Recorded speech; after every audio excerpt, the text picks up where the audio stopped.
Hi, everybody. Rachelle Jones, lunch and live at 11:45. Hi, Nicole. Thanks for being here. Awesome. Oh, yeah, I'll keep that going. Thank you for being here, Nicole.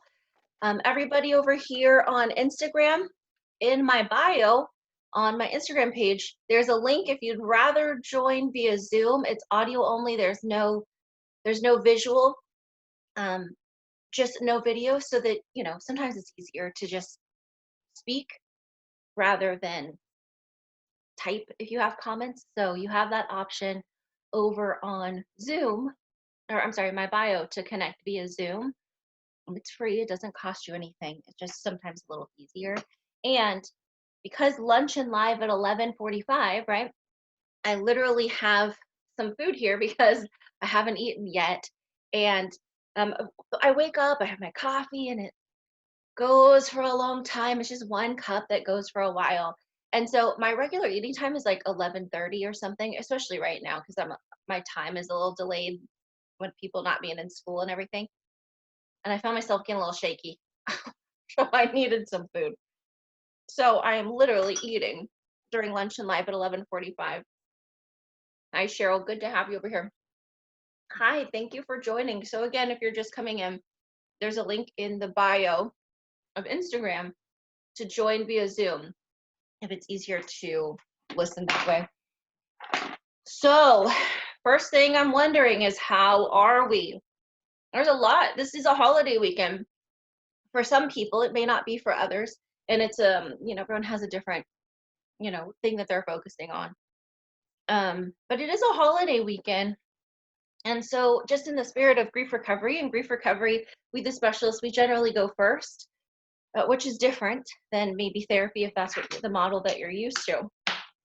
So, for me, I found myself, a little like agitated yesterday and just not taking it out on a person. I was able to just share, what was going on in my heart and mind. I was aware that I was feeling it. So it didn't fester and explode or something. I'm in touch with that, but sometimes, not always, most of the time. I don't know. Sometimes. Anyway, the point is I was able to talk about it, feeling kind of agitated, and I woke up today feeling kind of sad. Again, like I said before, we were supposed to be on a trip. We were supposed to be on a camping trip with our family this week. So I felt sad about that. I felt sad for me, what this day represents for me. Just feeling kind of sad. And you know, we're gonna have different emotions, especially when time's a little bit slower and we have nothing distracting us from our feelings. Is anybody noticing that? Hi, thank you for joining over here, Monica R. Davis. So if you prefer, there's an audio only link in my bio that you can join via Zoom.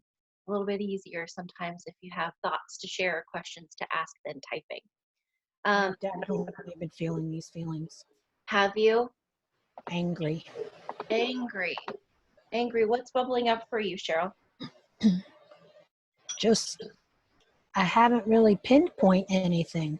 I just, little things, just had to go to the grocery store and, of course, wore my mask and I can't breathe in it. And it just made me so mad. I just kept pulling it off and, trying to breathe and just ridiculous things that just really aggravated me. Mm. Like every little thing was adding to it. Yes. Yeah. It was, a car pulled out in front of me and it was just every little thing. And my mother just kind of looked at me and I was just like, yeah, a little aggravated. Yeah. Thank you for Plus sharing. not feeling well with allergies. I think Mother Nature's trying to get rid of my lives here. Oh, I hope that's not the case. I feel sad to hear that. It's, But I hear that you're she's trying to feeling, get me. yeah, that doesn't feel good, does it? I hear that it's just kind of miserable and scary. Um, do you Yes. feel as though it's building up? It's building up? Um, Hey, I Joe. feel like it definitely was. Mm. And then the little fit I had over the mask and just huffing and puffing and storming away, Mhm. with pulling the mask down, and that kind of relieved it a little bit. Yeah. Yeah, Cheryl, thank you for saying that. Thank you for sharing your truth in the first place. Can we all hear her over here, by the way? It's just the Zoom audio going on that you should hopefully be able to hear. Um, and that's the way it works, right? If we think of our body like a teapot, you remember the old-fashioned teapot or tea kettle, probably something we'd be using at camp. A teapot or a tea kettle, right? You fill it up with water, you put the lid on it, put it on a fire, whether it's on the stove or on the actual fire. And as the heat really gets nice and warm, it whistles, it blows, right? Well, we're kind of like that. So grief is the feelings we have because of moments we wish would be different or better. So Cheryl, the fact that we have to wear masks now, is that definitely something you wish would be different or better? Yes, I just, for some reason today, I just felt like I couldn't breathe with Yeah. it on, and I just was aggravated with it. Hmm. Just everywhere I turned, it felt like my mustache was sweating, and it was just Hmm. crazy. I don't know what the deal was today, but Yeah. Yeah, and so none of that's weird. I mean, there can be a whole load of things going on. But if we think of ourselves like a teapot, and every moment that we wish would be different or better, are moments that we wish we had more of, like more hugs or more love or more, I love yous, that kind of thing, more kindness. All of those feelings and emotions, we pour them into our teapot, our body. We pour them in, pour them in, pour them in, and they keep building up because grief is cumulative. It just keeps building. It doesn't go anywhere until we use very specific, correct, helpful action against it, right? And so it just keeps building up, building up, building up. And, lifetime's worth is really going inside of there. So we're all definitely adding to our pot right now. We're all experiencing grief because of this COVID-19, right? Everything we know is not familiar anymore, for a lot of us, for most of us. So we're throwing stuff in there in our pot. And then we have those moments, like Cheryl said, putting the mask on. That's definitely something different. And it's causing a quick rise of heat inside of us.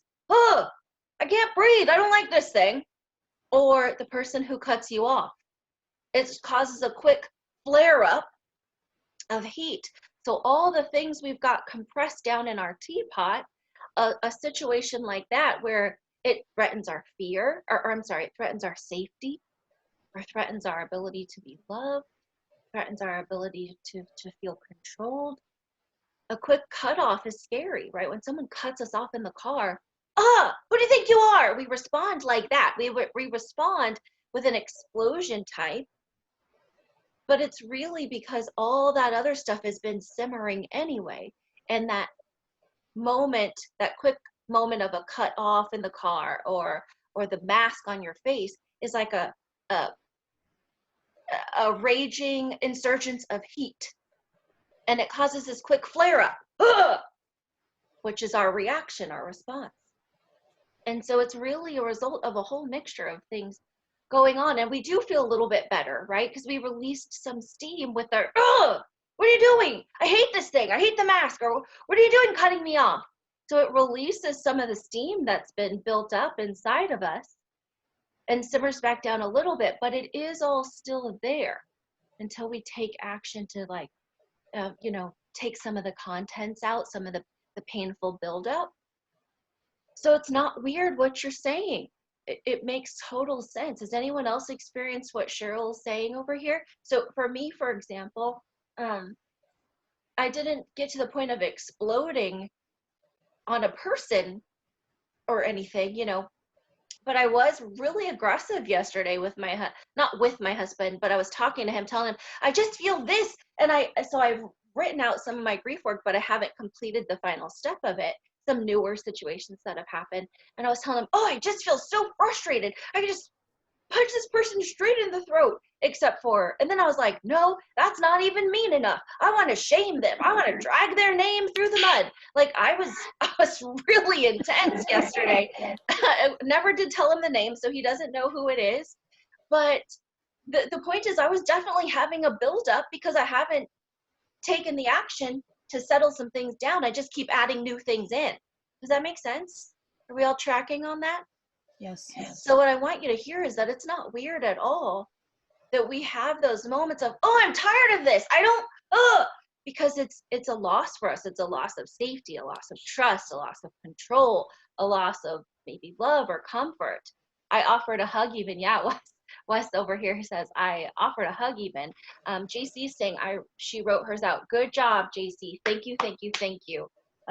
Just like you, I've written mine out. But there are 3 essential. If you know the steps, if you know grief recovery, you've been through a class and you've used your steps, you know what it means when I say we wrote out our steps. Okay, and that's what JC's saying. She's written hers out and I've written mine out. But 3 very essential things that must happen for a full recovery to occur inside of our heart, soul, body, is we must read it out loud to a hearing, listening human, alive, hearing, listening human. So we will achieve a measure of relief sometimes when we write out our steps, but to really take the final action, the deepest, most complete action, we call it complete, we do not do closure. There's no such thing as closing off your memories. It does not work. Closure is a misnomer. It doesn't work. It doesn't make sense.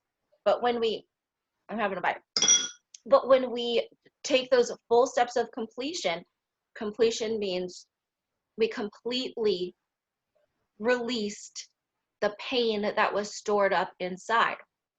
And we have to have a hearing, listening person. So I have not taken that final step yet of a hearing, listening person and sharing what I've written out loud.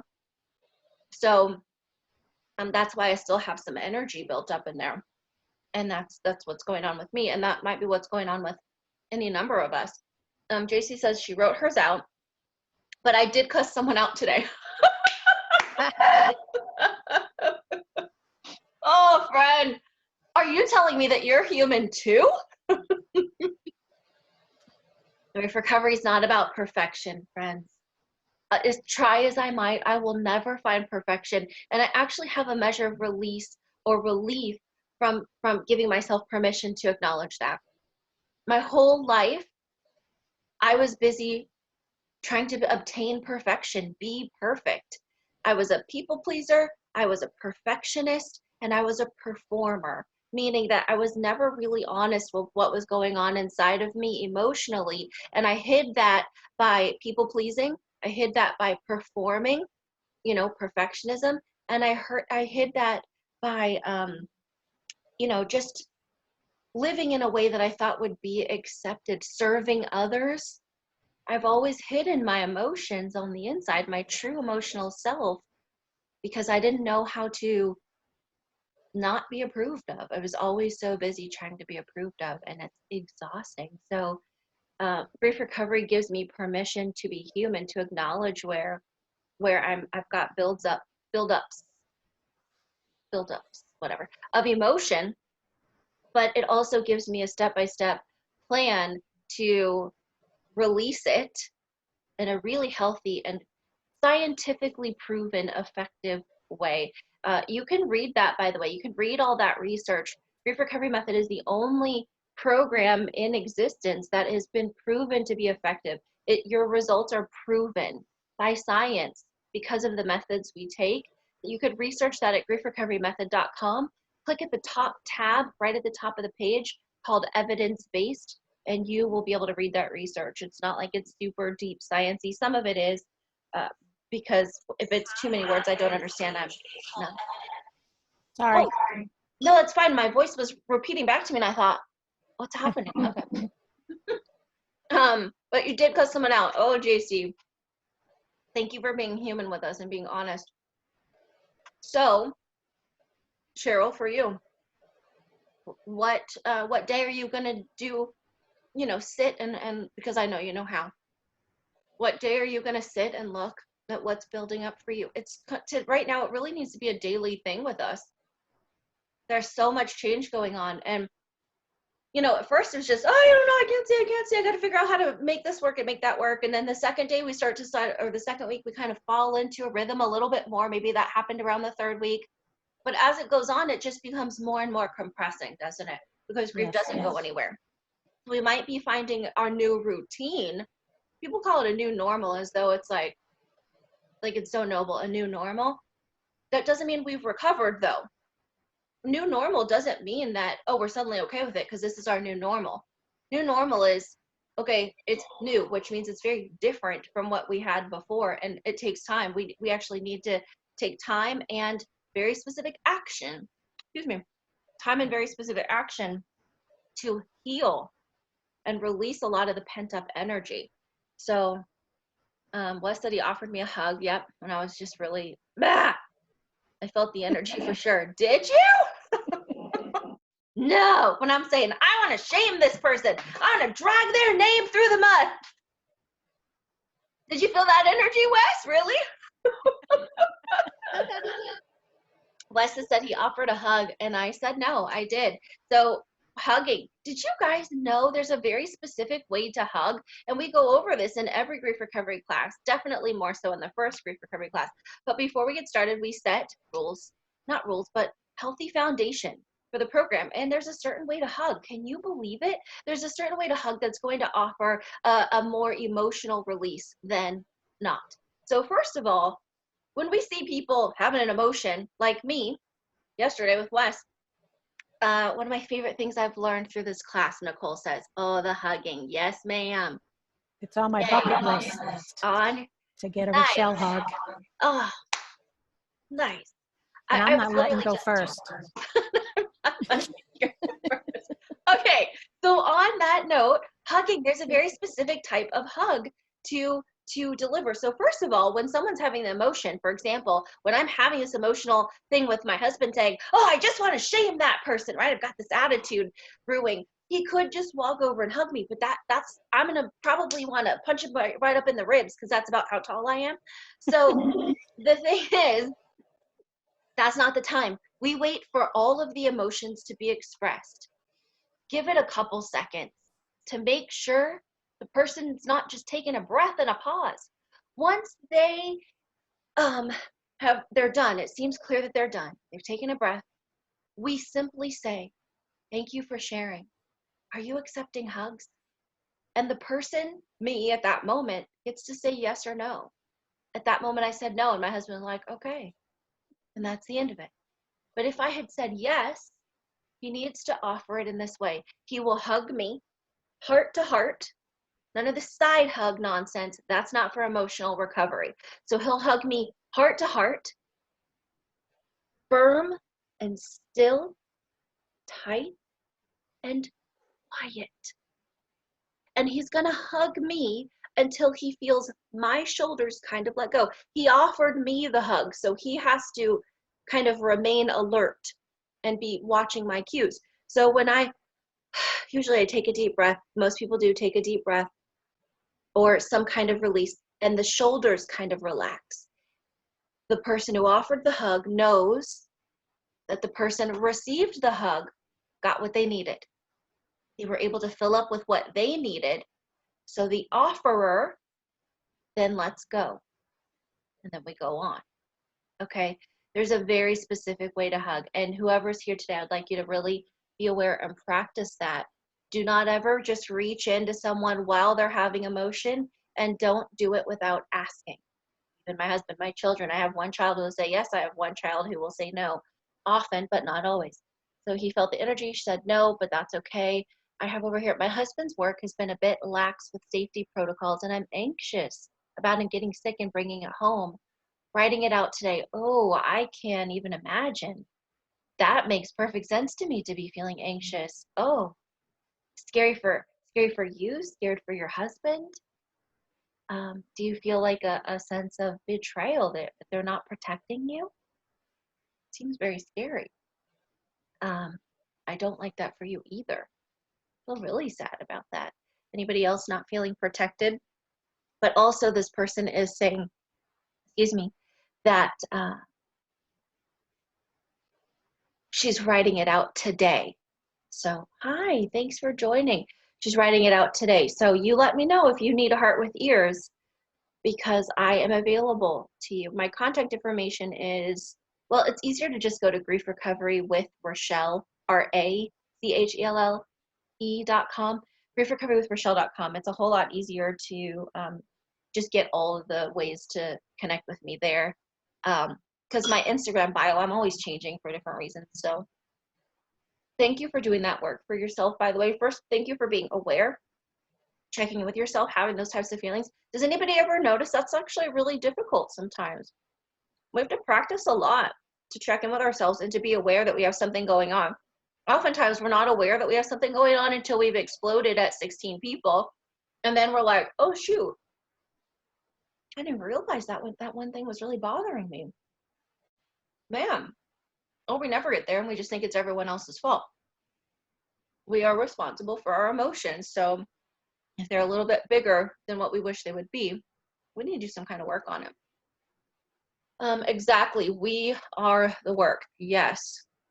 Yes, JC, how is it working for you? Have you, are you getting people coming to you for emotional, because I know you do a whole lot of things for people, but for your grief recovery's emotional stuff, are you getting people coming to you? So everybody, thank you for joining on both sides over here. You know what I realized? I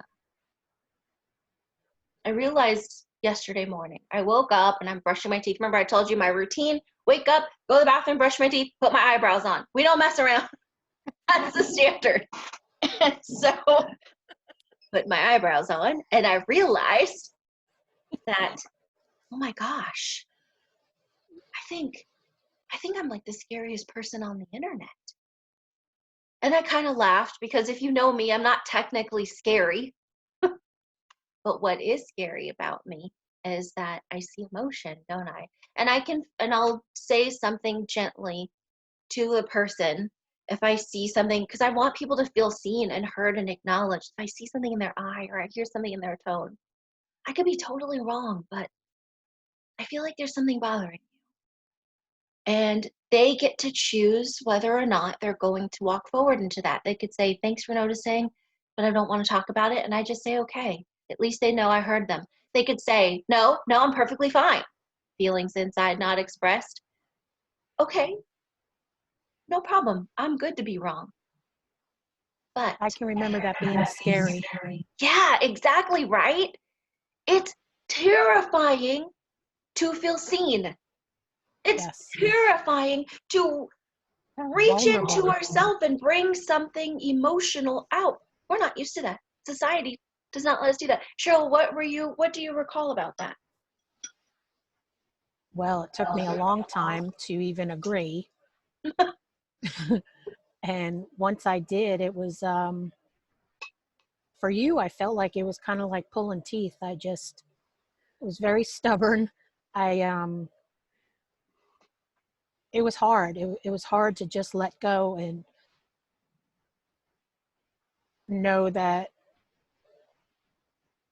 I was safe. It was safe.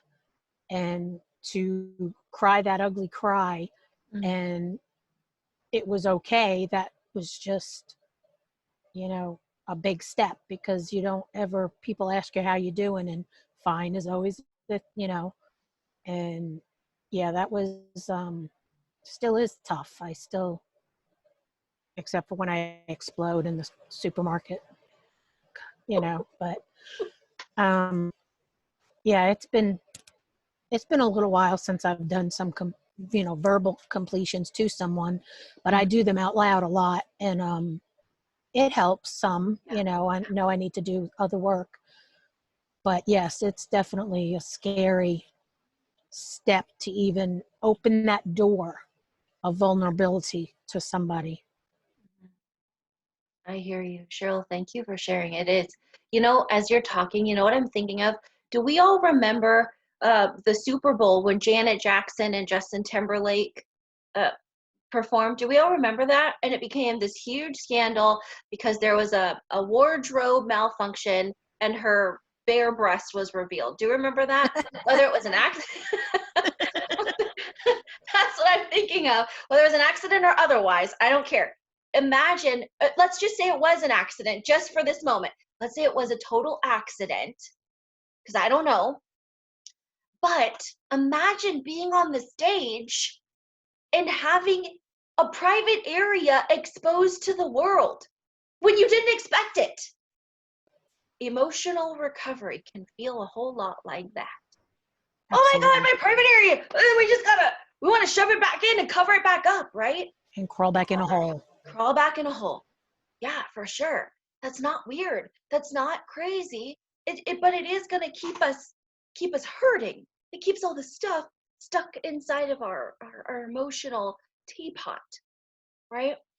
We have a quick explosion because in that moment we feel justified. In that moment it's bubbled up in such a way that we can't suppress it anymore. But then we quickly put the lid back on and let the contents, turn the fire down, let everything calm back down. Maybe we stay a little elevated for a day or so, but the whole goal in that moment is for us to calm back down, because what happens? We don't feel approval. We don't feel accepted if we let our true emotional feelings out. In those explosion moments, we feel justified. But you know what grief recovery is really good at, is giving us permission to acknowledge the rest. And not because the fire was turned up real high, just because it's real and true, and it's the way to relief, true relief, lasting relief, recovery.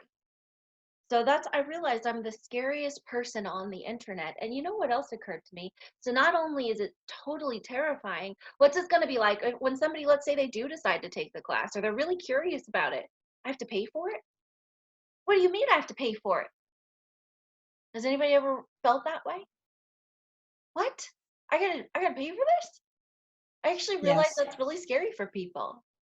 Their finances. So not only am I going into their emotional self and they're opening the door to me, but then Nicole's like, me, 5 times. Yeah. So what? I got to be vulnerable with you. I got to be emotional with you. And I got to reach into my other sensitive area called finances and pay for it. What?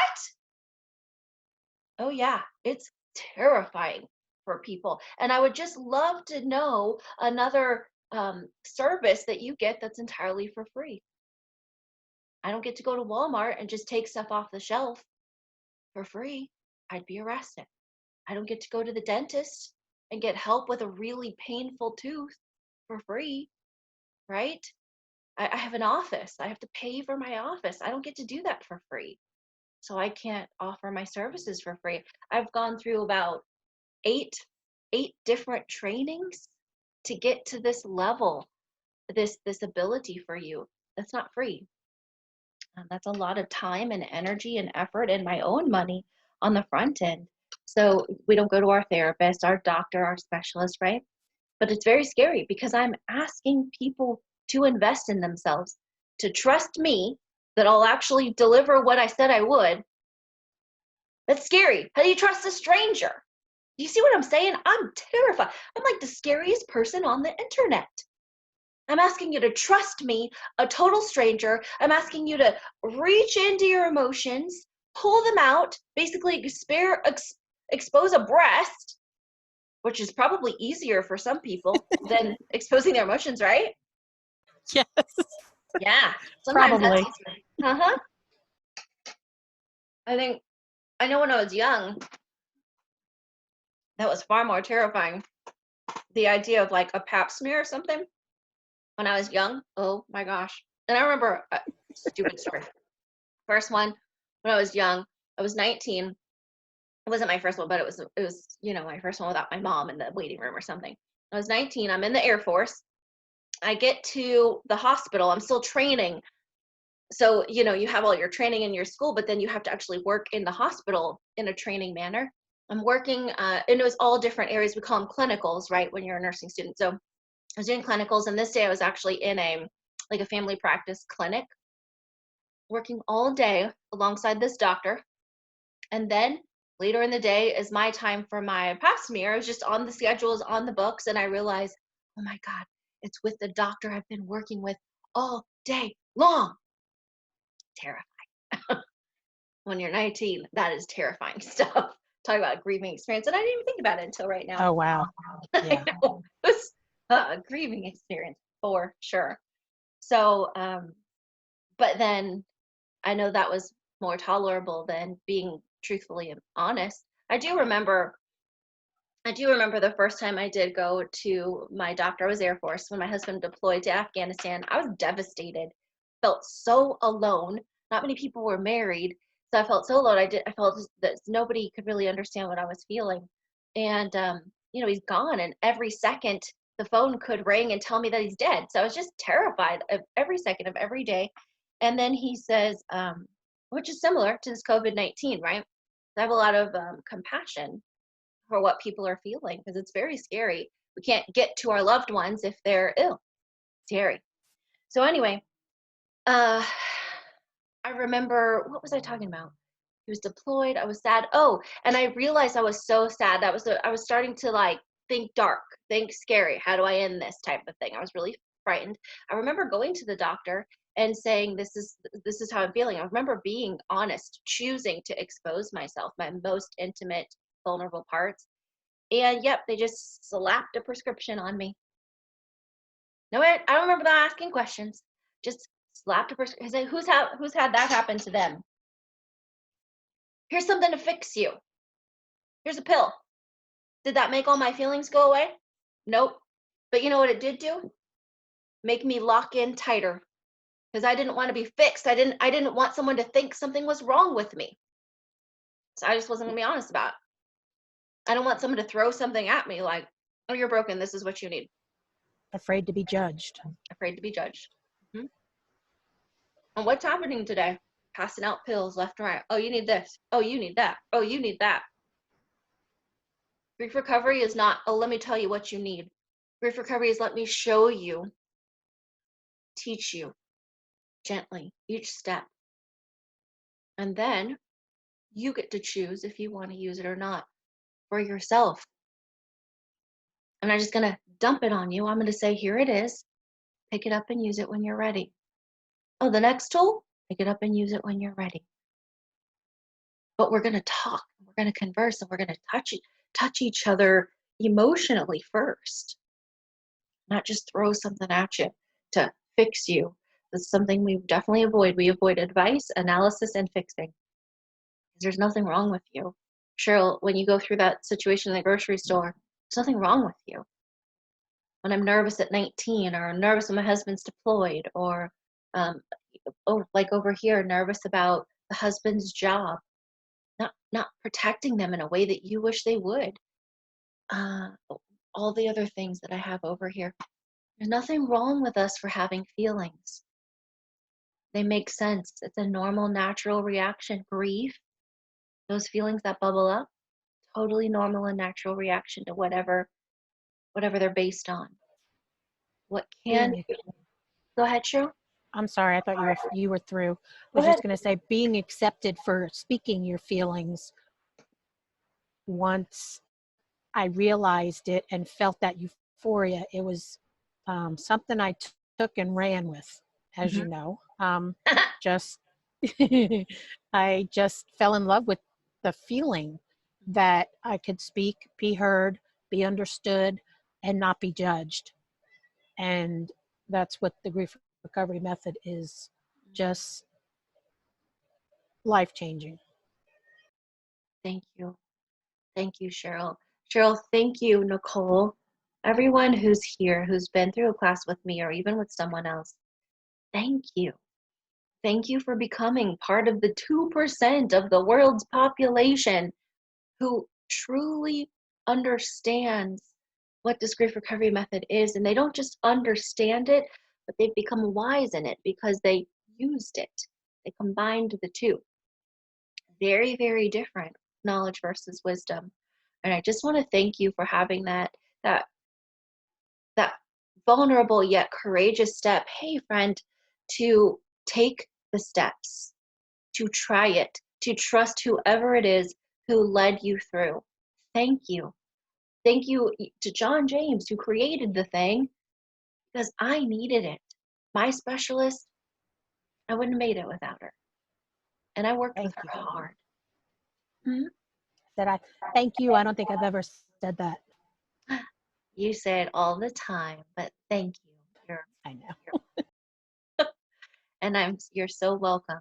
It's really a gift I get to receive when I watch another person take these tools and go feel empowered in their life. What on earth is better than that? I mean, I'm True. sure. Yeah. Yeah. I remember doing one of my completions, and from crying, I opened my eyes and saw your face, and it was just like, holy moly. Like, Mm, she is feeling it also. It was just like, at first I was embarrassed, but then it was just like, this is just truly amazing that this person is connected to my heart, while I'm speaking this. And you could just tell that you were completely involved speaking it with me, or feeling it with me as I was speaking it. It was really awesome. It was definitely have a knack for it. Thank you, Cheryl. Thank you so much. We can tell, can't we? We can tell when what we're saying is landing with another human. We can tell when they get it, when they're feeling it, or they're present with us all the way. And we can also tell when they're not. We can't really be fooled. And so to feel that someone is present. By the way, so let's say you're in the role of listening. If you're in the role of listening, it's essential that you stay present in the moment. How do we do that? Well, some ways are sometimes the speaker will say something that triggers us or sends us off into a different direction somewhere. So, one way to bring yourself back to the moment and be present for the speaker is to repeat each word as it's spoken in your head, and it will bring you back to the moment so that you can be present for this person. Keep your face them, match their body language. Show that you're invested in what they have to say and holding that space for them to feel heard. Show that with your body language, your face. And when you do that, you can't help but kind of animate your face with them. Sometimes it's like, oh, that hurts. You can't help but feel it. So practice that in your everyday conversations. Match the person's body language, I apologize, and repeat each word in your head as it's spoken, which will keep you present in the moment. You don't always have to do that, but just be aware. Watch their eyes, feel their story. You can't help but do it if you're trying to match their body language. Do that during sex. I promise you it'll be a better experience. Helpful tip. Helpful tip. Uh, yeah, so I'll pause on that. So, Cheryl, right now we're in an international, Jojo. Uh-huh. Know some stuff over here.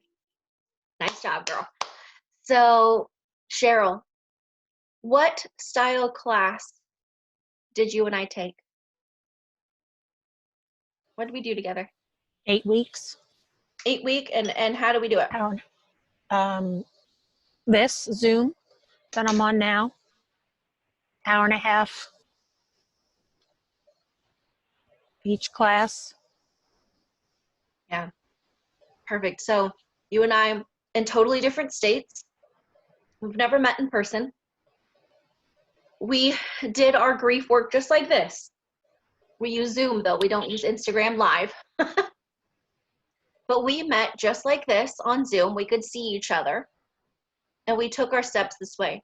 And Cheryl, just a minute before this, you'd said you felt heard and connected with and seen, and you were able to take the steps.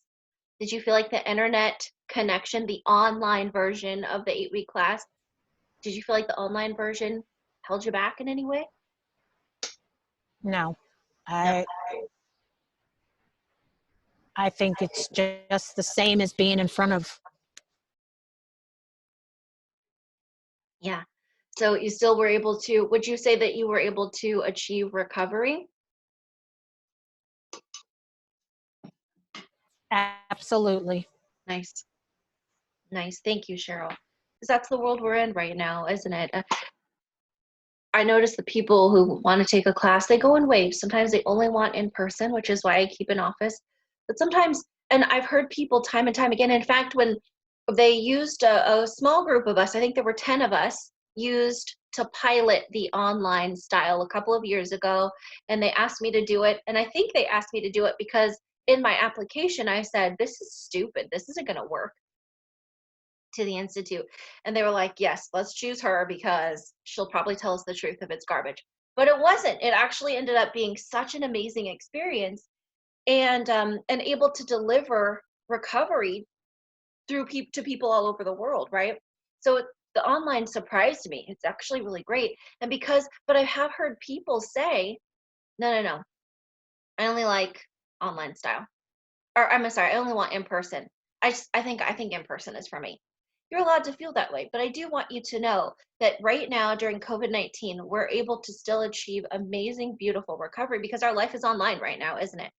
So you get to decide how long are you going to keep your teapot full and let those little flare-ups happen and let the weight of every day carrying a full teapot happen, go on, affect the rest of your life, or when are you going to decide to choose recovery? Know step by step how to do it. Because when you choose step by step how to do it, you take the class, then you can help other people when they're going through these different situations. Basically, I need help. This COVID-19, this is affecting every human in the world. Do you think the 5,000, 6,000 specialists in the world can reach every human? We can't. I can't. Really, only about 300 of us in the world are full-time grief recovery specialists. Other people do it like, intermittently, and they're only about 65 to maybe 80 now, online specialists. So because that's all we can provide is online grief recovery at this moment, there are only about 80 people in the world who could do this. We need help, y'all. So when you commit to taking a personal 8-week class, you are learning such a way that you are the best person in this moment for everyone in your corner of the world. Do you get that? Whoever you have connection with, because you're now aware you're the safest person they've got. Isn't that interesting? It's a real ripple effect. It's a pay it forward moment. And we all like pay it forward stuff, right? So what if investing in yourself was that? What thoughts or questions do we have? Oh, thank you. And thank you too. Thank you for sharing and being present. What other thoughts and questions? What do we have bubbling up? What are we wondering? I think for me, it was just a matter of I gotta sit and do my grief work. Um, Curious, has anyone learned something new other than grief recovery? Like, is anybody taking dance lessons online or, I don't know, learning an instrument? I thought for sure I was going to learn piano, some basics, since we have a big full size keyboard. I haven't done it. I haven't done it. Anybody else learning new things or have some? I'm shifting gears, I know. Anybody else have like a goal for this time while they're in this downtime? Not to eat. Not to eat, not to eat, or not to eat unhealthy things? What? Um, Not to boredom eat, stress eat. Oh, good one. Good one. Which stress eating we call STIRBs in grief recovery method. Yep. STIRB, short-term energy relieving behaviors. So it works, but it works short-term. What are we STIRBing with? What do we find? Because normally we're so busy, we can silence out the emotional, mental noise, but we're not doing that right now, are we? So are you having mental, emotional noise bubble up? And what are you doing with it? What are you STIRBing with? I So wish I could switch STIRBs. I wish I could switch STIRBs from eating. Yes. From eating. Do you have a favorite go-to? Yes. Sea salt popcorn. Sea salt popcorn. Nicole over here says ice cream is her favorite STIRB. Let's see. Ooh, online painting classes. That sounds awesome. So what have you painted? What That have does sound you? cool. Yeah, no kidding. That sounds awesome. There's a lot of online stuff I see. People are offering online yoga workouts, online meditation, online, energy healing, online workout. Did I say that already? I don't know. Painting. Nice. That is excellent. I really need to learn something new. I guess I don't know. So this is really cool. So STIRBs. What are we STIRBing with? I saw ice cream and sea salt popcorn. My STIRB, I don't know if it's a STIRB per se, because I'm just doing it because I want to. I'm not numbing. So the thing about STIRBs, they're not good or bad. It's not about good or bad. It's just when the energy's too high, like the heat's too high in our pot, how are we simmering it down? Okay, so it's just a matter of like a coping, we could call it a coping mechanism. And so I've been watching a whole lot more TV because I haven't watched TV in years. So I've been like, oh, I can watch that show. I can watch that show. But it's not really been a stir. It's just been a thing because I haven't done it in years. Let's see, an Easter painting and a cheese plate, wine plate thing. Ooh, that sounds actually yummy as a snack too. This lady does virtual ones. Oh, Megan, maybe you can send the link. Megan, I apologize. I said Megan. Um, Maybe you could send the link and I could maybe put that out there for people just as another idea in case the ice cream runs out or the popcorn runs out, right? Let's see. Wes said he likes exercise, many different forms of it. Yeah. I eat anything in front of me. Oh, I love you all. I guess. Well, the thing is, before all this started, I did have something bubble up a good 6 months before, and I found that I had been kind of doing just more like meats, vegetables, and that my body just feels better when I don't have a whole lot of starchy carb or gluten, right? But I noticed I was going through something a few months before COVID started, and I just wanted as much bread as I could possibly have. And it hurt. It still hurts because I haven't stopped it yet. But that was totally a stir. I was aware that I was doing it to numb my emotions. I just feel sad. I'm just gonna eat this, kind of thing. Let's see, what do we have over here, Wes? He said he likes exercise, many different forms of it, and then he gets to eat more. A stir with a purpose. Let's see, sort of counterproductive for the pant size, but at least my heart and lungs are strong. And she says, yes, her name is, oh, Timree, she's on Instagram. Okay, so Timree is the digital painter, if you guys want to look into that. Timree. Excellent. Good work. So you know what I'll do? I'll put that in my story. So any other thoughts for today? I think we'll go ahead and cut it off today. I guess think of me, the scariest person on the internet. That's kind of funny to me. It's a little comical. I But think that's an oxymoron, but it you can does see make the truth. sense. Yeah, right? Yes, yes. Yeah. The wrath of Rachelle, for sure. Yeah. I realized, and I was thinking, oh, maybe I should I've never been into Halloween or dressing up. Even as a child, I was afraid people wore masks. Now everyone's wearing masks. Is anyone else kind of like, but there could be scary people in there. Just me.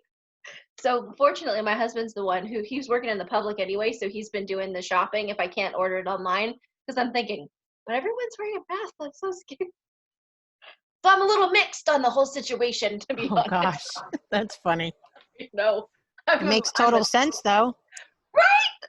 I was so like, why is it allowed? Why is it okay to wear masks and go out at night and scare people? I don't get it. So yeah, it's a And total. it's not even just face masks. Sometimes it's like a full bandana or like a full riot gear. Yes. Uh-huh. Yep. So I'm weighing my options before I go outside. Anyway, well, Cheryl, Nicole, everyone over here on Instagram, Wes, Megan, thank you for being here today. This is Friday Lunch and Live with Rachelle Jones. Uh, we'll be back on Tuesday. Tuesday again at, oh my goodness sakes, hi. Thank you for being here. How cool. Um, Tuesday Lunch and Live 11:45 and Friday Lunch and Live 11:45 a.m. Pacific Standard. Love having this time with you. Thank you all for being here, for sharing your heart with me, your truth with me, your experience with me. I really appreciate it. Please don't be afraid to share this message with someone if you find something helpful in there, like about hugging. That was really helpful to me when I learned it. So, like, subscribe, share. These things go up on YouTube. This is Friday, so it'll be up on Wednesday. Send that out to your friends if you think that could be helpful. Spread the news. We need to educate the world, right? Make them safer for us, but also we'll be safer for them. All right, everybody. I love you. Thanks for joining Lunch and Live 11:45. Thank you. Have a good weekend. You as well. Please, everyone, be as safe as you can. Okay? Make good choices. You're valuable. You're worthy. You're important. Protect yourself the way that you can. Do your best. That's all we can do. You also love ya. Thank you. I love you guys too. Bye, everybody.